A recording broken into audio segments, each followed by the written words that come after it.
Born in 1949 to a family of weavers, Keshavan learned to handle the loom at a very tender age, before he could even reach the pit of the loom. His first lesson in weaving was to throw the bobbins across the loom. He wove his first sari at the age of 13, which sold for 25 annas, which is equivalent to 1/4 of a rupee. As a weaver, Kesavan is highly disappointed with the power loom replacing the handloom industry. Handloom industry cannot loom with cheap quality thread as in power loom. A single power loom replaces 10 traditional weavers, which brings huge profit to the owners at the cost of the livelihood of traditional weavers. From then on, his life revolved around the loom, and now Kesavan is a household name in the weaving community for producing high quality, exclusive silk saris with innovative designs.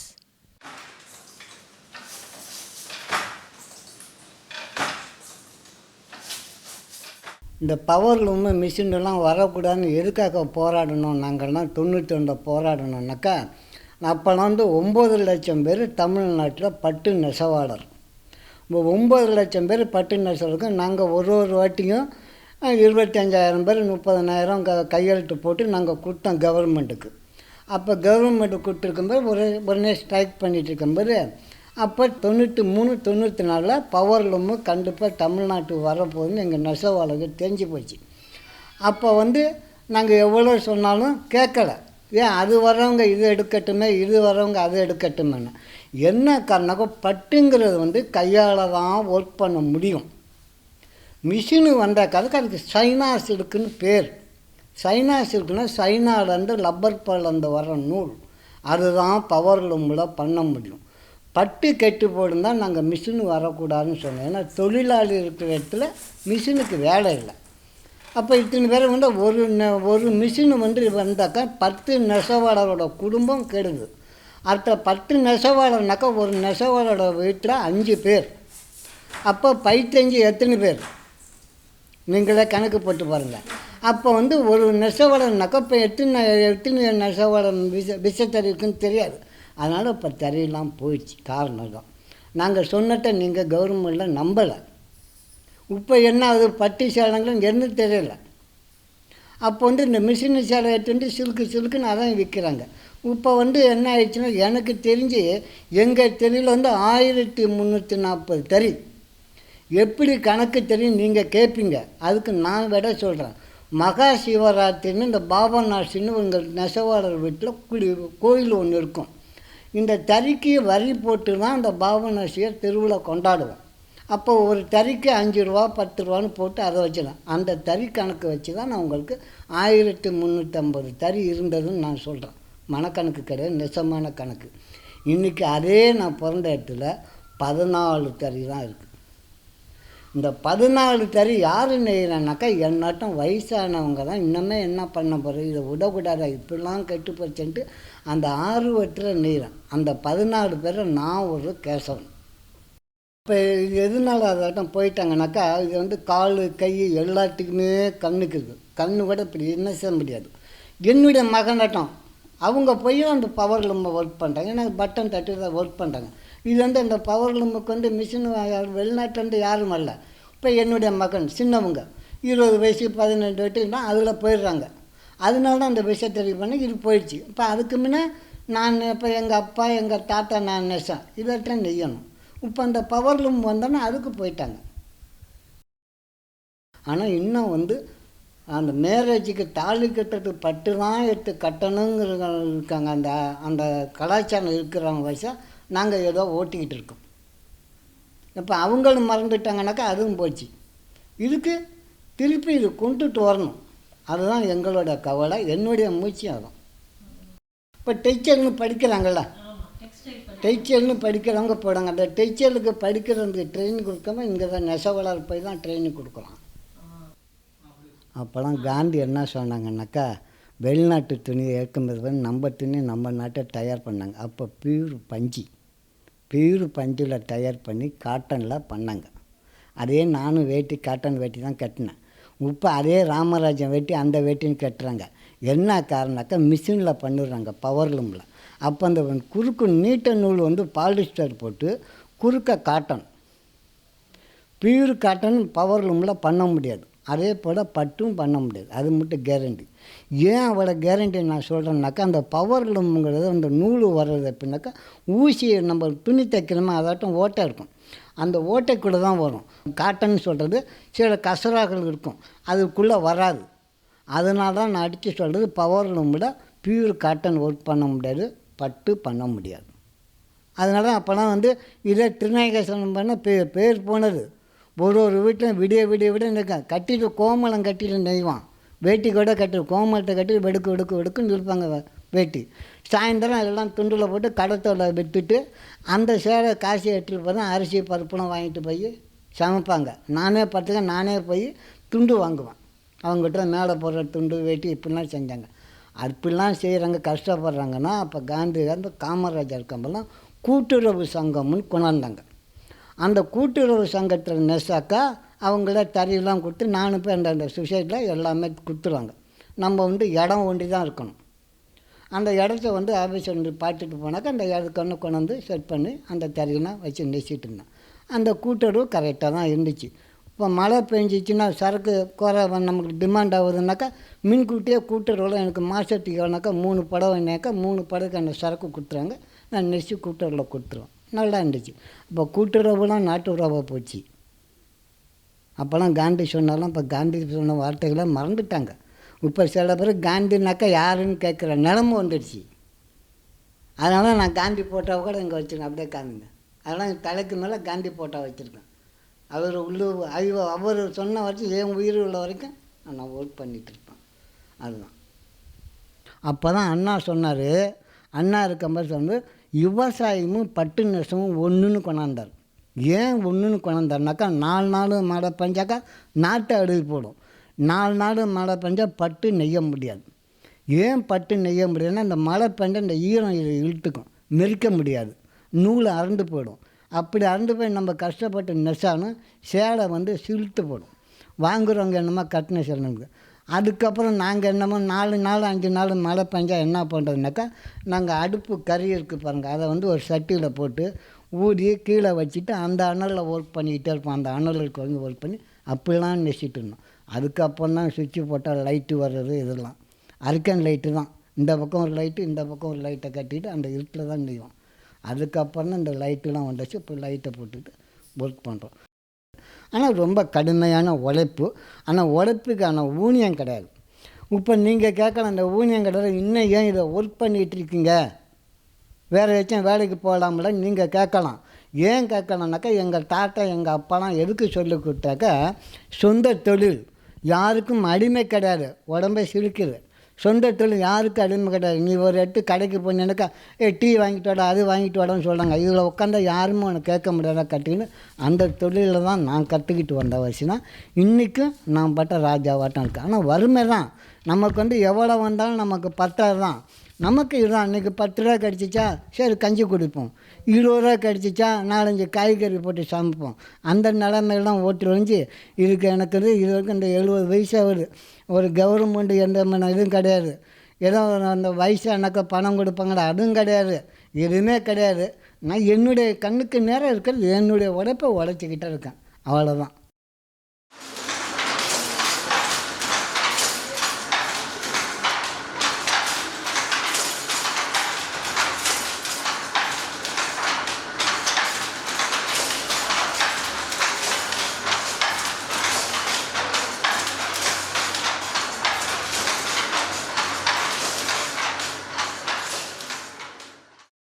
Sabita Radhakrishna, an international award-winning cookbook author, playwright, a freelance writer, nurtures a passion for food and textiles.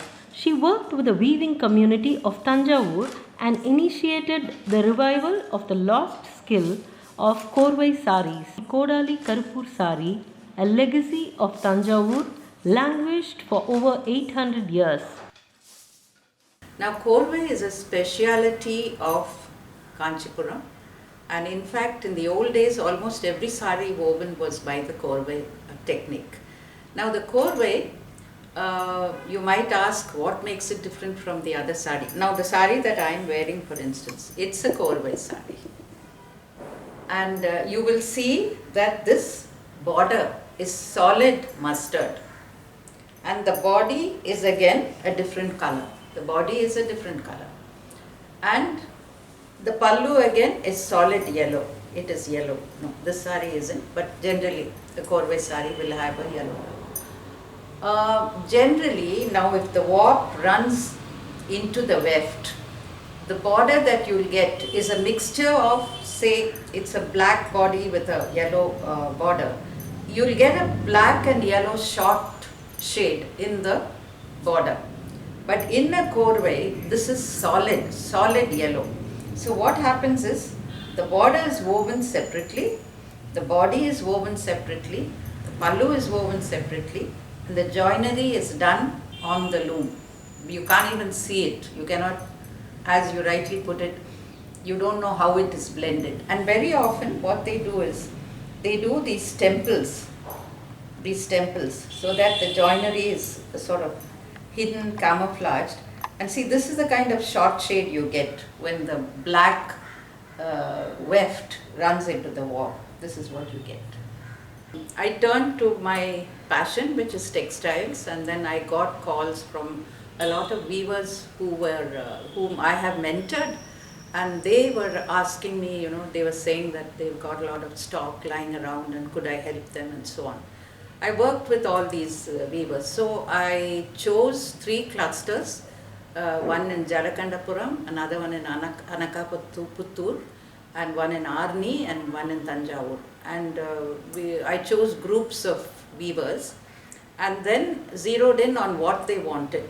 So when I asked them if I could get donations for them and give them, because they were literally starving, the answer amazed me. They said that they didn't want any money for food or to sustain themselves. They wanted money for raw material and money for wages, because then they could weave. Then my next question was, if you weave during this time, you already have so much of stock, how will you market it? Then back came the answer. They said, you ma'am, you can arrange for the marketing. So I was kind of nonplussed, because it was an awesome responsibility to market their products at a time like this. I applied for grants to help these weavers, and they were rather slow in coming. And then what happened is, I started writing in the social media on Facebook, and I was amazed because I got such a hefty donation from 1 or 2 people, and I didn't want to keep that money, and so I kind of joined hands with another NGO which is doing very good work, Bhumika Trust, and asked them whether they would partner me in this and do the execution and the keeping of the money, the accounts and so on. We didn't give them money in hand, because if you give them money in hand, it's a dangerous thing. They spend it or they drink or something like that. So what we did is, we kind of paid the depots from which they get the yarn. We wanted each one of them to give us an estimate of how much yarn they would need. So they did that. They gave us an estimate, and then we bought the yarn for them. We paid the wages for them, which would sustain them for say 3-4 months.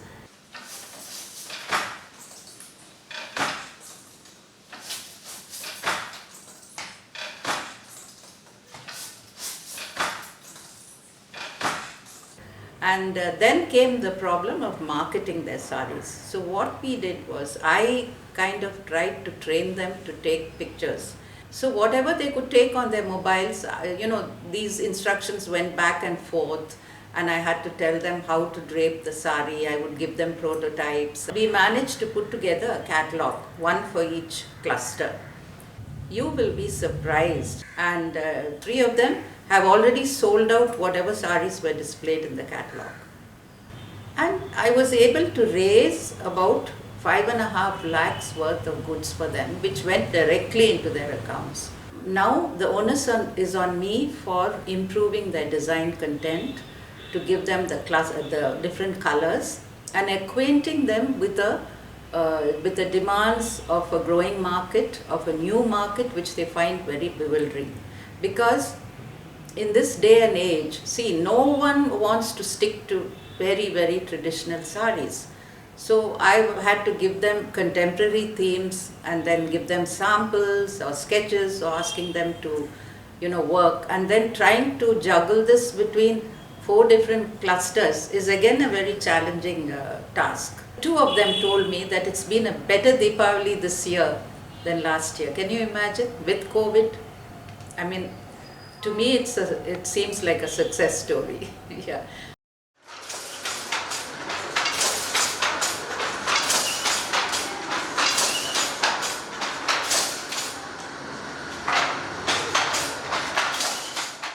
In the south, the women like to be very colorful. They wear very bright colors like maroon and bright green, kilipache, then blues, and name it, and they wear those sarees. But the auspicious colors are always arakku and manjal, which is maroon and yellow. Weaving has always been an oral tradition, and it is passed on from father to son. And it is usually the men who sit at weaving. The women do ancillary jobs, coming, they would do spinning, they would load the yarn on the bobbin, and then they would prepare the warp for weaving and so on. But a woman really didn't sit at the loom because it was exclusively a male domain, because it was difficult in the sense they have to sit in a pit loom, dangling their legs, and it is hard work. They used to say that being a server in a wedding feast earns them more than being a weaver. And it's infra-dig. Like a daughter would not be given in marriage to somebody because he's a weaver. Whereas if he says he's working in an office even as a peon, I mean, that would earn him more respect. I used to say that, please be proud of your vocation. You people are like national treasures. We don't realize how much this country has, by way of food, by way of textiles, by way of craft, by way of jewelry, and each state has its own vocabulary.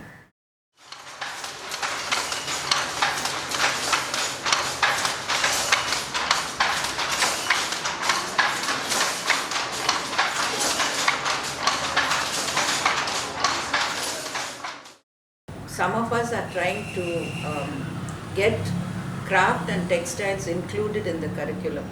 But then it is our fault, because we've always leaned towards the West for inspiration. It is so hard to weave even a single sari, and they're paid so little. So I feel that if we raise the wages, they will stay. But the cost of the sari becomes more and people will crib. It doesn't matter. We'll rule out those people. We will cater to a niche society. People who are traditionalists, people who want this, people who don't want it to die. And if worse comes to worse, we do museum pieces. Something excellent, something which cannot normally be reproduced. I mean, most of us don't buy saris, especially during this COVID thing. We find it inconvenient, we find it, cumbersome, and then we find it hard to maintain. And you think our mothers, my mother used to play tennis in saris. She used to even climb trees when she was young, wearing a sari.